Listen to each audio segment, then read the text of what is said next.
ग्रंथ के माध्यम से फरमा रहे। परशुराम खोजी बाजिंदा, हरिदास जन हरि का बंदा। पहली नीचा कर्म कमाया, राम सुमिरि उज्ज्वल पद पाया। संत दास कली भया कबीरा, राम भजन रत संत सुधीरा। पर उपकार धरि जिन देहा, छके ब्रह्म रस रहे विदेहा। और महाराज दृष्टांत देकर समझा रहे हैं भक्ति करने वाले जनों के। परशुराम खोजी बाजिंदा, परशुराम जी महाराज हुए, खोजी जी हुए, बाजिंदा हुए, हरिदास जन हरि का बंदा, इस प्रकार से हरिदास जी हुए। वो सब हरि के जन हरि के बंदे हुए। तो महाराज फरमाने हैं कि देखो, पहले नीचा कर्म कमाया, पहले इन्होंने नीचे कार्य किए और राम सिमर उज्जवल पद पाया। इन सब ने राम जी के नाम का सुमरन करने से इनको उज्जवल पद की प्राप्ति हुई, निजगर की प्राप्ति हुई, आनंद पद की प्राप्ति हुई। और संत दास कलि भया कबीरा, महाराज हमारे कलिकाल के अंदर कबीरदास जी महाराज का अवतरण हुआ और उसके पश्चात संतदास जी महाराज का अवतरण हुआ। राम भजन रत संत सुधीरा, इस प्रकार से वो राम जी के भजन में रत रहते थे, ऐसे संत सुधीर थे। पर उपकार धरि जिन देहा, चके ब्रह्म रस रहे विदेहा। वो तो ऐसे अगम देश के ही वासी थे, उन्हें तो आने की आवश्यकता ही नहीं थी, लेकिन परोपकार के लिए आए। सृष्टिकर्ता परमात्मा ने जीवों के कल्याण के लिए, उद्धार के लिए ऐसे संतों को यहाँ भेजा। कृपा राम संत का बाला, जो कबीर गर भया कमाला। दया देश परमारथ पूरा, निर्मल चित्त भजन को सूरा। और महाराज फरमा रहे हैं, देखो कृपाराम जी महाराज जो है संतदास जी के बालक थे, पुत्र थे। और जिस प्रकार से कबीर साहब के कमाल जी थे, वैसे ही संतदास जी के कृपाराम जी महाराज थे। दया देश परमारथ पूरा, निर्मल चित्त भजन को सूरा। तो जो कृपाराम जी महाराज थे वो भी दया के अंदर और परमारथ में पूरे थे, और उनका भी चित्त जो है एकदम निर्मल था और भजन के अंदर सूरवीर थे। जिनकी कृपा हम निधि पाई, राम नाम की कीरत गाई। ऐसो गुण जो कीरत गावे, हरि हरि जन को पार न पावे। महाराज फरमा रहे, रामचंद्र जी महाराज क्या फरमा रहे हैं कि जिनकी कृपा हम निधि पाई, ऐसे कृपा राम जी की कृपा हमारे ऊपर हो गई और उनकी कृपा से हमें ये अमोलक धन प्राप्त हो गया। राम नाम का, निज नाम का अमोलक धन हमें प्राप्त हो गया और राम नाम की कीर्ति गाई। और हमने जो है अभी कीर्ति गाई, ये नाम प्रताप उनकी कृपा से ही गा पा रहे हैं, नहीं तो हमें तो बिल्कुल राम जी के नाम के प्रताप के बारे में पता ही नहीं था। उनकी हमारे ऊपर कृपा भई, तब जाके राम जी के नाम का इतना अद्भुत विलक्षण प्रताप है वो हमें पता चला। ऐसो गुण जो कीरत गावे, हरि हरि जन को पार न पावे। महाराज फरमाने कि ऐसा कौन है जिसमें इतनी सामर्थ्य हो कि हरि और हरिजन की कीर्ति का पूर्णतया बखान कर दे। ऐसी किसी में सामर्थ्य नहीं है, ऐसा कोई भी इस मुख की हाजत नहीं है कि हरि और हरिजन का पूर्णतया कोई बखान कर दे, क्योंकि हरि अनंत और हरि कथा अनंता। हरि अनंत, हरि की कथा अनंत है। उसी प्रकार से हरिजन के गुणानुवाद भी अनंत है, हरिजन के गुणानुवादों का भी कोई पार नहीं है, अपरंपार है। सायर कहो ऐसे गुण थागे, जी तो पिए अपनी तृषा भागे। राम संता का अंत न आवे, आप की बुद्धि सम गावे। महाराज फरमाने देखो सागर का जो है कौन उसका थाग ले सकते हैं, कौन उसका छे ले सकते हैं। सागर का कितना विशाल जल है। उसी प्रकार से महाराज फरमा रहे हैं कि राम जी और संतों का सागर के समान विशाल उनका महिमा है, उनका गुणानुवाद है। तो जितना सागर को कौन पी सकता है, जिसकी जितनी प्यास उतना ही वो सागर का जल पी सकता है। तो सब अपनी अपनी बुद्धि के परवाने उनका बखान करते हैं, लेकिन वो तो अथाह है, अमाप है, अथाप है, उनको तो कोई माप नहीं सकता। जिस प्रकार से सागर अथाह है, इसी प्रकार से राम जी और संत जनों का भी कोई था नहीं।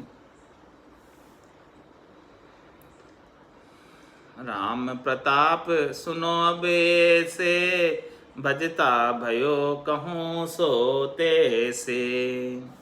राम रटत गुप्ता रस चाके, संत शब्दा में परगट भाके।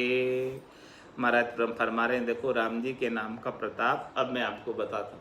ये नाम का प्रताप जब कृपा राम जी की कृपा से हमें ऐसा निज नाम का अनुभव घट के भीतर हुआ, घटपड़चों का आनंद जब हमें आया, तब वो सब आनंद की बात मैं आपको साथ बताता हूँ, आपके साथ शेयर करता हूँ कि देखो राम प्रताप सुनो बे ऐसे, भजता भयो कहूँ सोते से।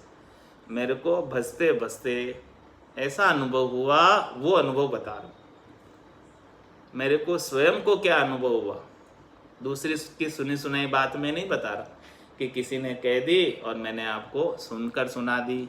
नहीं, मेरे गट के भीतर जो मुझे अनुभव हुआ है वो बात मैं आपको बता रहा हूँ। राम रटत गुप्ता रस चाखे, संत शब्दा में परगट भाके। महाराज फरमाने कि राम नाम के सुमरण को कोई सद्गुरु विधि से करे, रकार मकार को श्वास उश्वास में रसना और कागल्य के साथ, ये सद्गुरु विधि है, तो एक गुप्त रस प्रकट होता है, एक मीठा अमृत प्रकट होता है। रटता रटता भयो मिठास, हरस भयो आयो विश्वास। इस प्रकार से राम रटत गुप्ता रस चाके, ऐसा गुप्त रस जिस रस का कभी किसी ने स्वाद नहीं लिया, जो खटरस से अलग है। खट्टे मीठे चरपरे कड़वे कसेले, इन सब रसों से बिल्कुल न्यारा रस है राम नाम का रस। राम रस ऐसा बिल्कुल अलग है। राम रटत गुप्ता रस चाखे, संत शब्दा में परगट भाके। तो ऐसे रस को जिसने पिया है वही बता सकता है कि ये रस का आनंद कैसा है, रस का स्वाद कैसा है। तो संत जनों ने ऐसे राम रस को सबने पान किया और सब प्रत्यक्ष रूप से वो बता पाते हैं कि देखो हमने राम नाम का रटन किया इस रसना से, सद्गुरु विधि से, तो हमें ऐसा आनंद का अनुभव हो रहा है। प्रथम में राम रसना सूंगावे, मन को पकड़ एक गर ल्यावे। राखे सुरति शब्द ही माही, शब्द छाड़ कहूँ अंत न जाही। देखो महाराज फरमाने साधना कैसे करनी है, सद्गुरु विधि क्या है, राम नाम का सुमरण किस प्रकार से करना है, वो सारा वर्णन करके बता रहे हैं कि प्रथम में राम रसना सूंगावे, मन को पकड़ एक गर ल्यावे। सबसे पहले जो है राम नाम को इस रसना से उच्चारित करना है और मध्यमा वाणी में उच्चारित करना है, और मन को पकड़ एक गर ल्यावे, मन को भी इस राम नाम के उच्चारण में लगा देना है, श्वास और उश्वास में। श्वास और उश्वास के अंदर रसना से कागल्या से जो उच्चारण कर रहे हैं उसमें मन को लगा देना, मन को ये आरंभ दे देना है, मन को ये काम दे देना है कि हे मन तू देखता रहे कि एक भी श्वास राम नाम के बिना खाली नहीं जाए। और फिर जब वो निज नाम जागृत हो जाता है तो महाराज माने कि राखे सुरति शब्द ही माही, शब्द छाड़ कहूँ अंत न जाही। जब निज नाम जागृत हो जाए वो ध्वन्यात्मक शब्द गर्जना करने लगे। अनद नाद जब जागृत हो जाए, नाद की ध्वनि जागृत हो जाए, अनद नाद जागृत हो जाए, तब महाराज हमारे हैं कि राखे सुरत शब्दी माई, तब अपनी सुरता को शब्द में ही रखना। ये सुरत और शब्द का मेल है। राखे सुरत शब्दी माई, सुरता को शब्द में और मन को श्वास उश्वास में। ये दोनों ही वेद बता दिए। इस किस प्रकार से राम नाम का सुमरण करना है, ये दोनों ही वेद है। तो राखे सुरत शब्द ही माही, शब्द छाड़ कहूँ अंत न जाहे। शब्द को छोड़कर कहीं अन्यत्र नहीं जाए। अंत न जाए मतलब अन्यत्र कहीं नहीं जाए। ऐसी स्थिति जब बनेगी तो महाराज माने, तब रसना सिर छूटे धारा, चले अखंड नहीं खंडे लगारा। तब रसना के सिर से यानी रसना के अग्रभाग से एक अमृत की धारा छूटने लगेगी। मीठा मीठा रस आने लगेगा और चले अखंड नहीं खंडे लगा रहा। वो जो अमृत की धारा है वो अखंडित बहने लगेगी और थोड़ी सी भी खंडित नहीं होगी, थोड़ी सी भी बंद नहीं होगी। और वो अखंडित धारा मीठी इतनी है कि उसका स्वाद बिल्कुल अलग है, न्यारा है। कि जैसे गुड़ शक्कर खा लिया हो, इस प्रकार से बिना गुड़ शक्कर खाए मुंह मीठा हो गया। तब रसना सिर छूटे धारा, चले अखंड नहीं खंडे लगारा। ऐसी स्थिति जब हो जाती है तब क्या होता है, जल पीवन की श्रद्धा नाही, मतियो अमृत दूरी हुई जाए। तो फिर तो पानी पीने की भी इच्छा नहीं रह जाती है कि भाई अभी ये अमृत ऐसा मिठास आ रही है राम नाम के सुमरण से, तो वो पानी पीऊँगा, उतने समय तक वो मिठास तो दूर हो जाएगी। रस पीवत क्षुदा सब भागे, कंठा शब्द टग टगे लागे। नाड़ नाड़ में चले गिल गिली, सुख धारा अति बहे सिलसिली। इस प्रकार से वो मीठा रस रसना के अग्रभाग से प्रकट हुआ है। उस रस का पान करते करते, उस रस का सेवन करते करते, उस राम रसायन को पीते पीते, रस पीवत क्षुधा सब बाकी, जितनी भी भूख थी वो भूख भी चली गई, प्यास भी चली गई, भूख भी चली गई। अब ना भूख लगे ना प्यास लगे। कंठा सब टकटकी लागी, बस कंठों में तो बस एक शब्द की टकटकी लग गई। टिक टिक टिक टिक जैसे घड़ी बोलती है वैसे नाड़ियां फुरकने लगी और शब्द अंदर से अलग से अनुभव में आने लगा। रसना से अलग से उच्चारण कर रहे और कंठ में अलग से शब्द का, नाड़ियों की फुरकन का अलग से अनुभव हो रहा। नाड़ नाड़ में चले गिलगिली, सुख धारा अति बहे सिलसिली। तो महाराज में सभी नाड़ियों के अंदर इस प्रकार से ऐसे कोई गिलगिली करता है तो हर्षिता होती है, खुशी होती है, हंसने लग जाता है। इसी प्रकार से साधक नाड़ियों में स्वतः ही गिलगिली होने लगती है और वो साधक कभी हंसता है और कभी रोता है। तो नाड़ नाड़ में चले गिलगिली, सुख धारा अति बहे सिलसिली। मुख सो कछु न उचरे बेना, लग्या कपाट खुले नहीं नैना। इस प्रकार से राम राम करते करते मुख से कुछ बोलने की श्रद्धा ही नहीं रह जाती है, मुख से कुछ बोलने की इच्छा ही नहीं रह जाती है। इतना भरपूर आनंद आता है कि मुख के चुपक लग जाती है और आंखें भी बंद हो जाती है। अंतर्मुखी होकर, आंखें बंद होकर भीतर के गटपड़चों का आनंद लेने लगती है और भीतर में सारी चीज़ें अंदर से देखने लगती है। ज्योत उजाले प्रकाश सब नजर आने लगते हैं। लग्या कपाट खुले नहीं नैना। इस प्रकार से इन आँखों के चरम चक्षुओं के कपाट, पलके गिर जाती है, पलके जड़ जाती है, तो फिर वो नयन नहीं खुलते हैं। भीतर के गटपड़चों का आनंद के दर्शन इन नयनों के द्वारा होने लगते हैं। श्रवणा चर्चा सुने न कोई, कंठ ध्यान यह लक्षण होई। और महाराज हमारे कोई बातें कर रहा है तो कानों के द्वारा उनकी बातें भी सुनाई नहीं देती है, उनकी बातों में भी ध्यान नहीं जाता, क्योंकि अभी तो कंठ के अंदर ऐसा आनंद आ रहा है कि इधर उधर की बातों में कहाँ ध्यान दे। श्रवणा चर्चा सुने न कोई, कानों से कोई चर्चा कर रहे हो तो भले छो करते रहो, उसको कोई लेना देना नहीं, उसको कोई परवाह नहीं, कोई क्या बोल रहा है भले बोलते रहो, वो तो अपने आनंद में मगन है। कंठ ध्यान ये लक्षण हो, इस प्रकार से जिसका कंठ में ध्यान लगता है तो उसके ऐसे अंग लक्षण बनते हैं। कंठ के ध्यान कम कम भी जागे, रोम रोम शीतंग सो लागे। और महाराज हमारे इस प्रकार से जो कंठ का जो ध्यान होता है वहाँ पे पूरा शरीर कंपायमान होने लगता है, सारी रोमावलियों के अंदर कंपन होने लगता है, वाइब्रेशन होने लगता है, और रोम रोम में ऐसी रोमावली खड़ी हो जाती है कि जैसे सर्दी के अंदर खड़ी हो जाए, गर्मी में ऐसी खड़ी हो जाती है, और पूरा ठंडा ठंडा जैसे किसने एसी चालू कर दिया हो ऐसी ठंड लगने लगती है। यो गद गदे श्वास न आवे, नैना नीर प्रहाव चलावे। महाराज हमारे के हिये के अंदर गदगदी होती है, बड़ा हिया गदगद हो जाता है हृदय प्रेम से, आह्लादित हो जाता है प्रेम से, और श्वास भी लेने में नहीं आता है, इतना गदगद हिया हो जाता है। और नैनों से नीर का अश्रुधारा बहने लगती है। साधक कभी हंसता है और कभी रोता है। एक दिवस एक भया तमासा, कंठ हृदय बिचे उठ्यो हुलासा।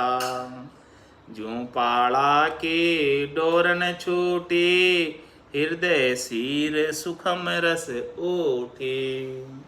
और महाराज हमारे एक दिवस एक भयो तमाशा, इस प्रकार से रटते रटते रटते रटते रस का आस्वादन करते करते सुरता को शब्द में लगाते लगाते एक दिन ऐसा हुआ कि हृदय सिर सुखम रस उठी। पहले तो कंठ पे टिकटिकी हो रही थी, अब हृदय स्थान के ऊपर ऐसा आनंद आने लगा कि हृदय की धड़कन तो अलग और ये नाम की धड़कन अलग से महसूस होने लगी। हृदय सिर सुखम रस उठी, इस प्रकार से सुख की रस की लहर हृदय में उठने लगी। तो हृदय स्थान पर ऐसा प्रेम का स्थान है, और वहाँ पर बोचरी मुद्रा जब लगती है तब ऐसा आनंद आता है। तो साधक हंसने लगता है वहाँ पर हृदय स्थान पर जैसे ही ध्यान जाता है। तो कैसा हुलास हुआ, हुलास यानी हंसी, वहाँ पर आनंद। हृदय स्थान पर जब शब्द आता है तो कंठ हृदय बीच उठो हुलासा, इस प्रकार से उल्लास हो जाता है, खूब खूब आनंद आता है। ज्यों पाड़ा की डोरन छूटी, हृदय सिर सुखम रस उठी। इस प्रकार से हृदय स्थान पर सुख की लहरी, सुख की सिर, सुख का रस आने लगा। और जो पाड़ा की डोरन छूटी, पाड़ा की डोरन का क्या तात्पर्य?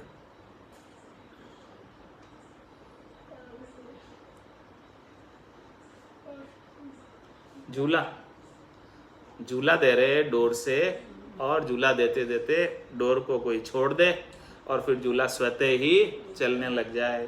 ज्यों पाड़ा की डोरन छूटी, हृदय सिर सुखम रस उठी। पहले तो श्वास और उश्वास के अंदर इस प्रकार से झूला दे रहे थे, और जैसे ही झूले की डोर को किसी ने छोड़ दिया और झूला स्वतः ही चल रहा है। अब इस प्रकार से हृदय में स्वतः ही चलने का, भजन का आनंद आ रहा है। शब्द ब्रह्म हृदय की आवासा, जो रेण अंधेरी चंद प्रकाशा। और वो जब ऐसा पाड़ा की डोर छूटती है तो हृदय के अंदर इस प्रकार से सुख की सिर उठती है। तो सहजा सुमरण हृदय होई, बायर भेद न जाने कोई। तो हृदय के अंदर सहज सहज में सुमरण होने लगता है, जिसका बाहर किसी ही पता नहीं चलता।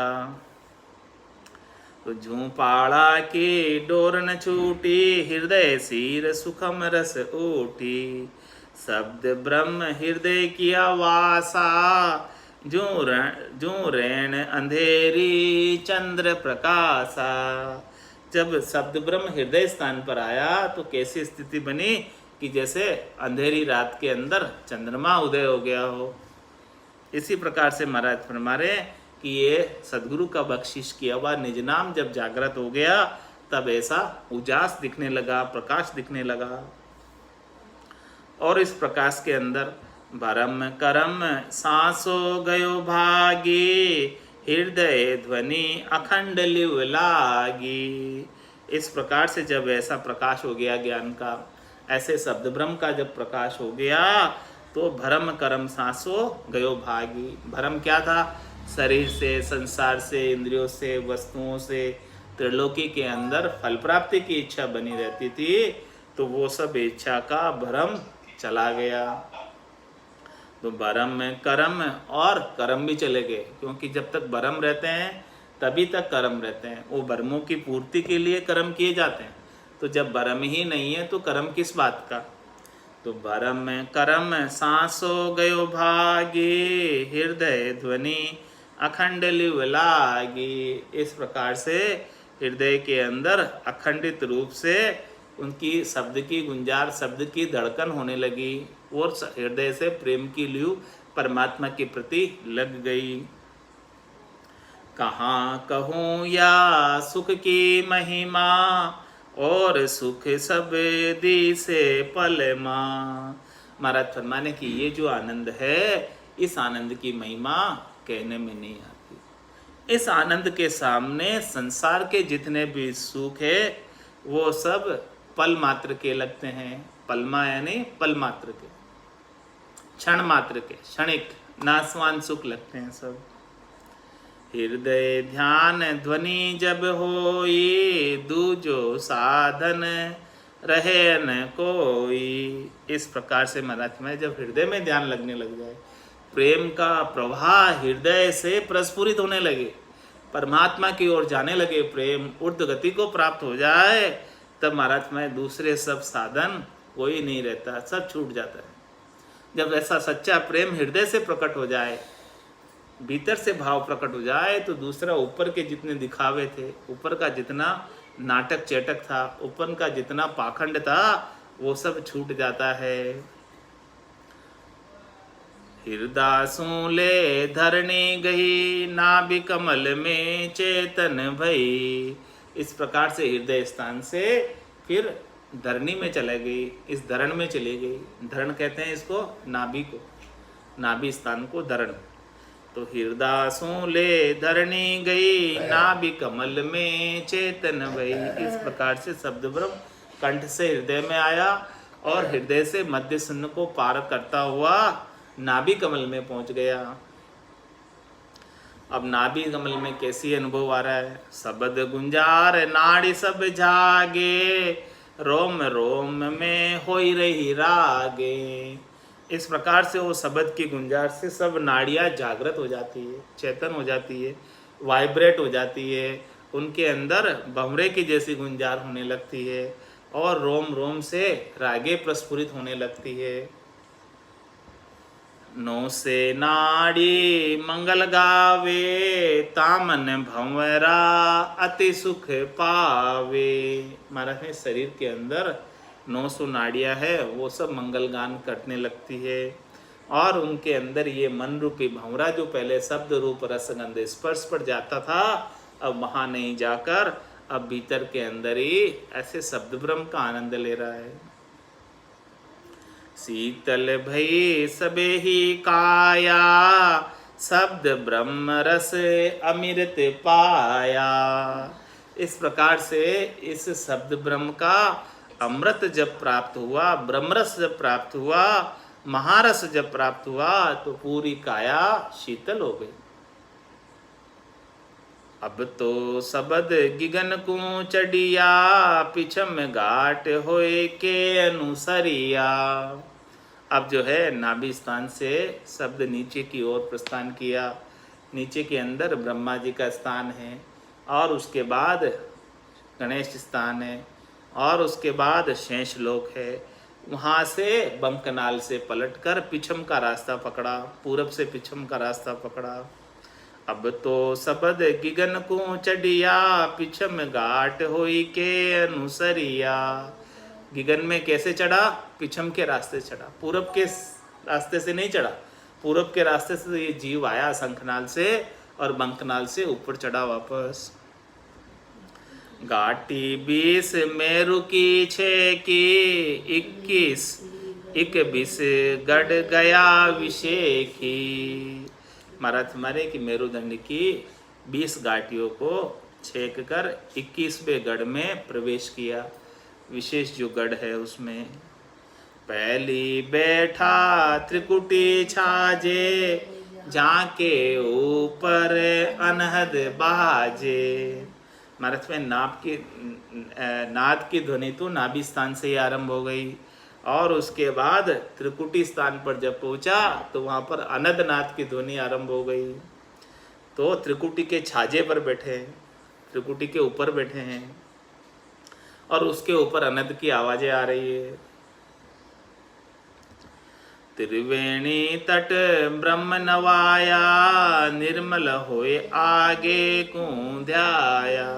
देखो इस त्रिवेणी तट पर ब्रह्म का स्नान किया, इस आत्मा को निर्मल किया, तन मन को सबको निर्मल किया स्नान कराकर और निर्मल होकर आगे के लिए प्रस्थान किया। इंगला पिंगला सुख मणा मिले त्रिवेणी घाट, जहाँ जाजे जल जूल के निर्मल हो ये निराट। महाराज हमारे इस त्रिवेणी के घाट पर तीनों नदियों का संगम है, गंगा जमुना और सरस्वती। हाँ तो इंगला पिंगला सुखमणा, ईडा नाड़ी ये चंद्र नाड़ी और पिंगला सूर्य नाड़ी और बीच में से सुखमणा, इस प्रकार से तीनों नाड़ियों का संगम यहाँ त्रिकुटी में है। और जहाँ जाजे जल जूल के, महाराज फरमाते यहाँ त्रिवेणी संगम में सब जल के अंदर जाकर झूलना यानी स्नान करना और नितपत स्नान करना और एकदम निर्मल होकर निराट होकर चौथे लोक में प्रवेश करना। अब त्रिवेणी नाय के किया गिगन पर बेस, तीन लोक सु अलद सुख यो कोई चौथा देश।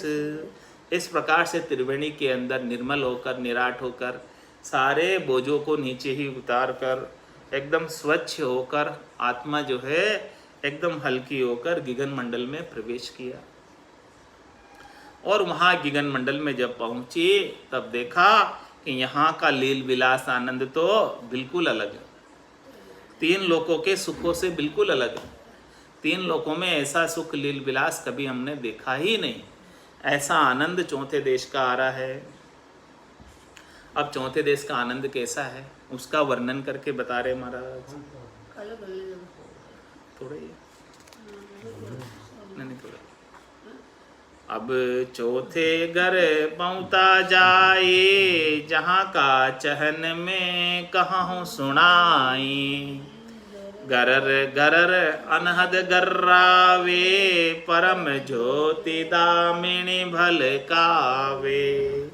अब चौथे घर की बात बता रहे महाराज, वहाँ के चैन बता रहे कि वहाँ पर गरर गरर अनहद गर्रावे, अनहद जो है बहुत तेज गर्रा रही, गर्र गर्र बहुत तेज गर्रा रही अनहद। और वहाँ पर परम ज्योति दामिनी भल कावे, दामिनी किसे कहते हैं? बिजली को। जिस प्रकार से बिजली का कितना तेज प्रकाश होता है वैसा प्रकाश वहाँ चौथे लोक में प्रकाशमान देश है। सुखमण नीर लूम्ब जड़ी लाई, भीजत सुरति गरक होई जाए। महाराज ने सुखमणा में से ऐसा अमृत बरस रहा है, अमृत की बारिश हो रही है। 1000 पाक के कमल से लगाकर अनंत पाक के कमल तक ऐसी बारिश हो रही है और सुरता उसके अंदर भीज रही है और गरक हो जा रही है, ऐसे आनंद के अंदर सराबोर हो जा रही है। अरद उरद जहाँ कमल प्रकाशा, सुरति भंवर होए करत बिलासा। इस प्रकार से महाराज मैंने अरद उरद यानी श्वास उश्वास के अंदर जब सद्गुरु विधि से सुमरण किया तो सभी कमलों के अंदर खिल गए, कमल प्रकाशित हो गए। और कमल के प्रकाश में कमल जब प्रकाशित हो गए, खिल गए, तो ये सुरता भंवर बनकर सब कमलों पर रस का स्वादन कर रही है, आनंद का रस ले रही है। गुरे अखंड अनाहद बाजा, प्राण पुरुष जहाँ तखत विराजा। महाराज माने वहाँ पर अखंडित रूप से अनाथ के बाजे गूर रहे और वहाँ प्राण पुरुष यानी परमात्मा तखत पर विराजे है। झिलमिल नूर प्रकाशे, अनंत कोटि रवि प्रगट्या भासे। वहाँ का प्रकाश कैसा है?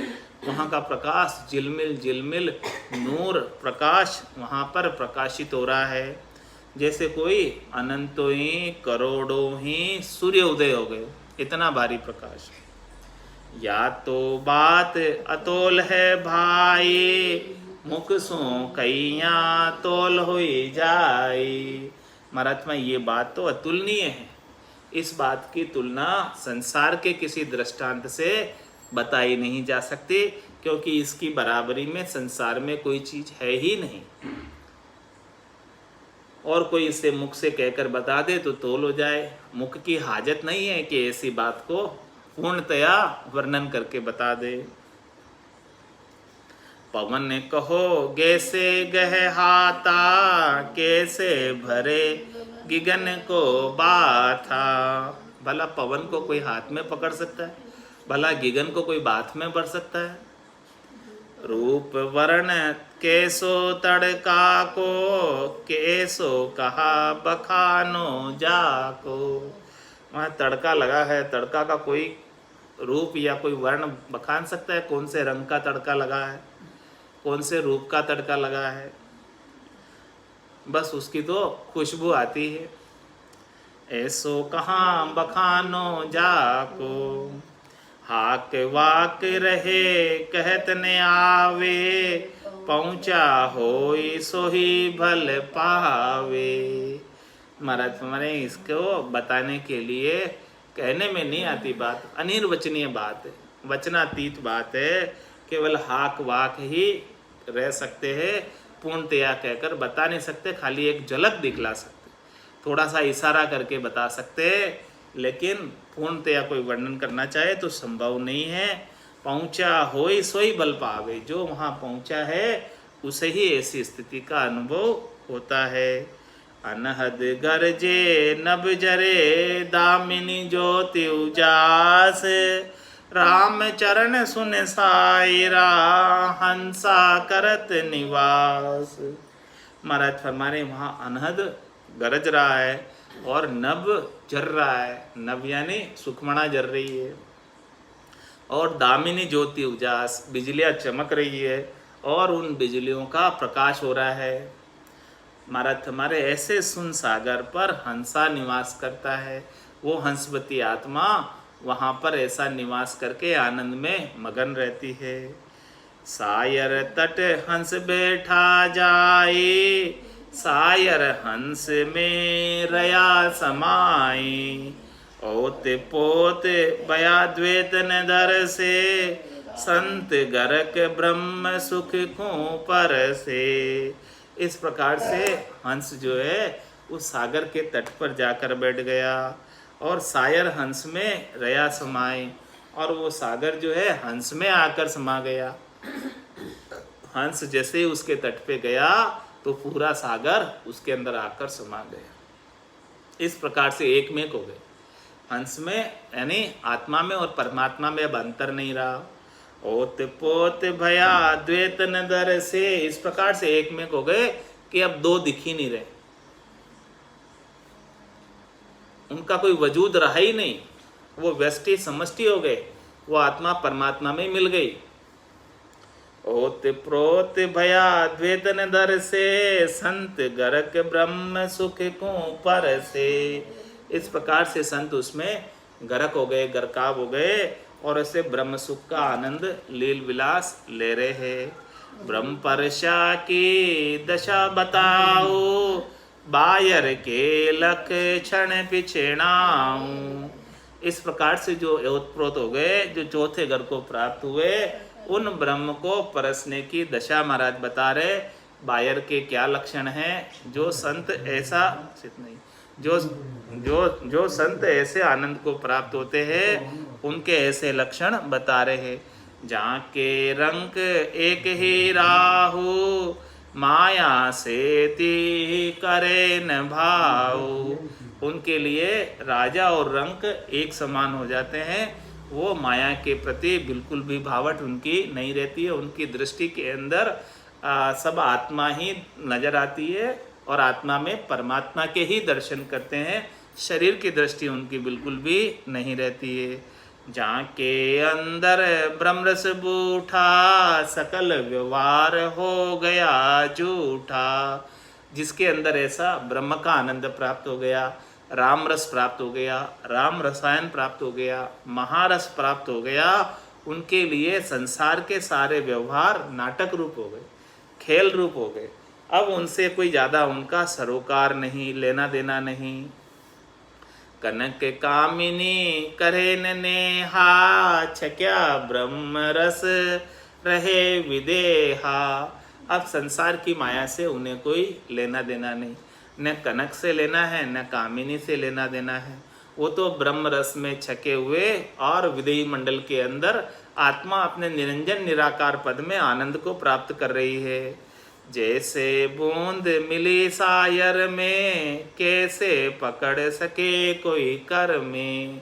जिस प्रकार से बूंद कोई सागर में जाकर मिल जाती है तो उन्हें कोई हाथ में भला कोई निकाल सकता, अलग कर सकता, पकड़ सकता। इस प्रकार से आत्मा जब परमात्मा में जाकर मिल जाती है तो वापस वो अलग होकर जन्म मरण में नहीं आती है। जीव ब्रह्म मिल भया समाना, ब्रह्म मिल्या करम करे न आना। इस प्रकार से जीव जो है ब्रह्म में जाकर ब्रह्म रूपी हो जाता है, राम रूपी हो जाता है। और ब्रह्म में मिलने के बाद अन्य कोई कर्म अपने स्वार्थ पूर्ति के नहीं करता है। ए चहन दर्शा बिना मति कोई छोड़ो ध्यान, राम चरणे के राम बिन सब ही फोकट ज्ञान। महाराज में ऐसे चहन आपको निश्चित रूप से दर्शन में आएंगे।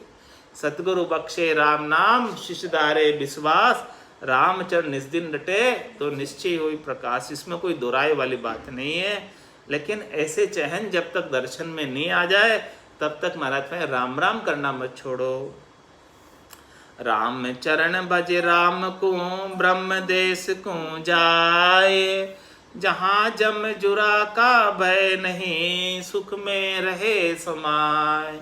महाराज हमारे इस प्रकार से जो राम जी के नाम का भजन करता है, सुमरन करता है, वो निश्चित रूप से ब्रह्म देश को प्राप्त करता है, जहाँ जमराज का भय नहीं, बुढ़ापे का भय नहीं। एक जैसी अवस्था में हमेशा वहाँ रहता है और हमेशा आनंद में समाया हुआ रहता है। राम चरण कहे राम को, बड़ो प्रताप जग माए, अनंत कोटि जिन उधरिया, भजे सुभर में नाय। महाराज में राम नाम का इतना बड़ा प्रताप है इस संसार के अंदर। इस राम नाम के सुमरण के माध्यम से ही अनंत कोटि जन उधरिया, अनंतों ही करोड़ों ही जन उद्धार को प्राप्त हुए। और जिसने ऐसा सच्चा भजन कर लिया वो आगे भ्रम में नहीं पड़ता। इति ग्रंथ नाम प्रताप संपूर्ण। अब अर्थ ग्रंथ शब्द प्रकाश कल आएगा। शब्द का प्रकाश किस प्रकार से होता है उस सारा उसका गटपड़चों का वर्णन कल आएगा। बोलो राम सद्गुरु देव जी महाराज ने दिन्य हो। परम दयाल सद्गुरु सुखराम जी महाराज ने दिन्य हो, दिन्य हो। स्वामी जी श्री रामचरण जी महाराज ने दिन्य हो, दिन्य हो। रामचरण जी महाराज ने सत्स्वरूप भगवान ने दिन्य हो, दिन्य हो। केवली भगवंता ने दिन्य हो, दिन्य हो। जीवा तारण जहाज ने, मोक्ष के मालिका ने, अनंत कोटि संताने दिन्य हो। राम सभा में राम राम महाराज, राम राम।